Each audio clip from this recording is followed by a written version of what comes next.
Happy new year তোমাদের সবাইকে। তোমরা কে কীভাবে নিউ ইয়ারের ফার্স্ট দিন তোমরা সেলিব্রেট করলে জানাতে কিন্তু ভুলো না। আচ্ছা, তোমরা শ্রীভূমির নাম নিশ্চয়ই তোমরা অনেকবার শুনেছো। শ্রীভূমি হচ্ছে দুর্গাপুজোর যেখানে সব থেকে বড় করে প্যান্ডেল হয় সেই জায়গা। সেখানে এখন হচ্ছে পৌষ পার্বণ মেলা। এটা 25শে ডিসেম্বরে স্টার্ট হয়েছে আর আজকে হচ্ছে 1 তারিখ, জানুয়ারির 1 তারিখ। আজকে হচ্ছে লাস্ট ডে। তো আমরা ছুটি আছে, তো ভাবলাম চলো আজকের দিনটা তো সেরকম করে প্ল্যান করিনি, তো সন্ধ্যের সময় গিয়ে একটু ঘুরে আসি। আর এদিকে দেখো, এসেই দেখি এই গ্রাম্য যে পরিবেশ, যেখানে অনেক রকমের পিঠে বানানো হয়, সেই পিঠেগুলো বানানো হচ্ছে। সবই খেয়ে ট্রাই করে দেখবো কেমন।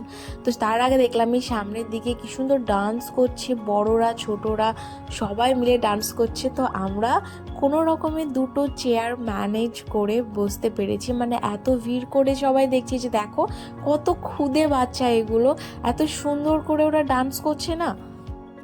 ওখান থেকে কিছুটা দূরে আবারও একটা অনুষ্ঠান হচ্ছে, যেখানে একটা সামাজিক বার্তা প্রেরণ করা হচ্ছে। রাজা রামমোহন রায়ের কিছু একটা বাণী সেখানে প্রেরণ করা হচ্ছে। আর দেখো কত ভিড় করে বসে সবাই দেখছে, একটা নাটকের মাধ্যমে সেটা দেখানো হচ্ছে।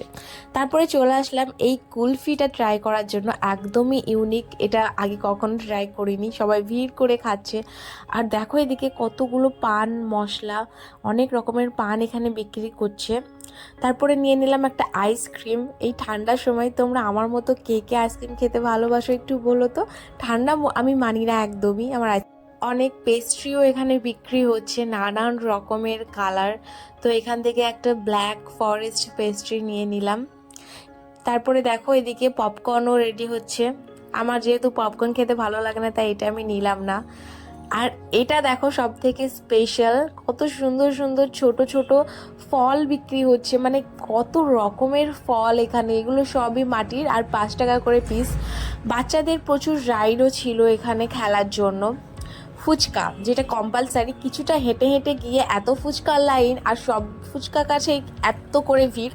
তারপরে আমরা চলে আসলাম এই পিঠেগুলো ট্রাই করার জন্য, যেটা আমাদের গ্রামের দিকে ধুকি নামে পরিচিত, বাট এটা এখানে ভাপা পিঠে নামে সবাই ডাকছে আর কি। আর এখানে আমি রেগে গেছি, কারণটা পরে বলছি।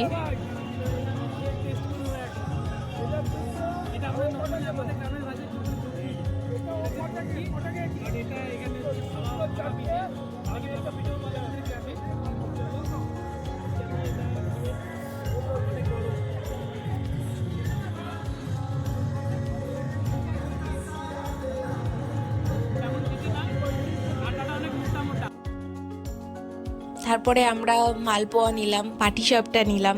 আর আমি রেগে গেছিলাম এই কারণেই যে আমি 2 দিন আগে ওটা বাড়িতে ট্রাই করেছিলাম বানানোর জন্য, বাট বর খায়নি। তো এখানে দেখে ও কিনে খেয়ে ফেললো, তো এই জন্য আমি একটু রেগে গেছিলাম। আর এখান থেকে এই যে মালপোয়া পাটিসাপটা নিয়েছিলাম, এগুলাও খুব যে ভালো তা কিন্তু না, মোটামুটি খেতে। আর মিষ্টি জিনিস আমার খুব একটা পছন্দ না, তো সেই জন্য যে খুব ভালো লেগেছে তেমনটা কিন্তু না। একটা জিনিস বলাই যায় যে এখানে এত ধরনের খাবার বানানো হয়েছে, মানে প্রত্যেকটা জিনিস, সব রকমের খাবার এখানে পাওয়া যাচ্ছে। আমরা অনেকগুলোই ট্রাই করেছিলাম। এদিকে দেখো সবগুলো একটু ফ্রাই টাইপের অনেক জিনিস এখানে বিক্রি হচ্ছে। এখান থেকে কিছু তারপর একটু এগিয়ে আসতেই একটা জিনিস তোমাদের দেখায়। এই যে এটা হচ্ছে আমাদের গ্রামের দিকে এইভাবে কিন্তু চাল গুঁড়ো করা হয়, যেটা এখানে দেখলাম। আমাদের গ্রামের দিকে এখন অনেকটাই মানে বন্ধ হয়ে গেছে যে জিনিসটা, বাট এখানে এসে দেখে না অনেক ভালো লাগলো।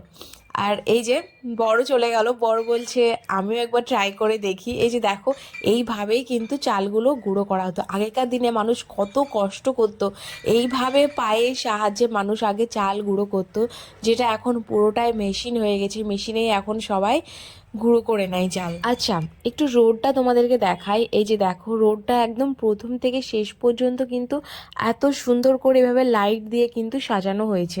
আচ্ছা, তোমরা কোনোদিনও সান্টা দেখেছো? আচ্ছা দেখবে, কত সুন্দর করে সবার সঙ্গে সেলফি তুলছে, আর মানে সবার সঙ্গে এত সুন্দর করে হাত মিলাচ্ছে না, দেখতে একটা আলাদা রকম সুন্দর লাগছে। তোমরা একটু বাইরের দিকে আসলে সুন্দর সুন্দর সফট টয়েস পেয়ে যাবে। ঘর সাজানোর জন্য অনেক কিছু এখানে আছে, যেগুলো তোমরা দেখতে পেয়ে যাবে।